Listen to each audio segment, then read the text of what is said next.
اور اگر تمہیں شیطان کی جانب سے کوئی وسوسہ پیدا ہو تو اللہ کی پناہ مانگ لیا کرو، بے شک وہ سنتا ہے، جانتا ہے، اور رات اور دن اور سورج اور چاند اس کی نشانیوں میں سے ہیں۔ تم لوگ نہ تو سورج کو سجدہ کرو اور نہ چاند کو، بلکہ اللہ ہی کو سجدہ کرو جس نے ان چیزوں کو پیدا کیا ہے، اگر تم کو اس کی عبادت منظور ہے۔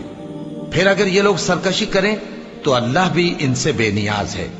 کیونکہ جو فرشتے تمہارے پروردگار کے پاس ہیں وہ رات دن اس کی تسبیح کرتے رہتے ہیں اور کبھی تھکتے ہی نہیں۔ اور اے بندے،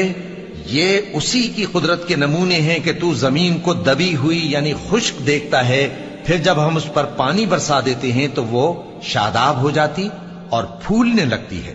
بے شک وہ جس نے زمین کو زندہ کیا وہی مردوں کو زندہ کرنے والا ہے،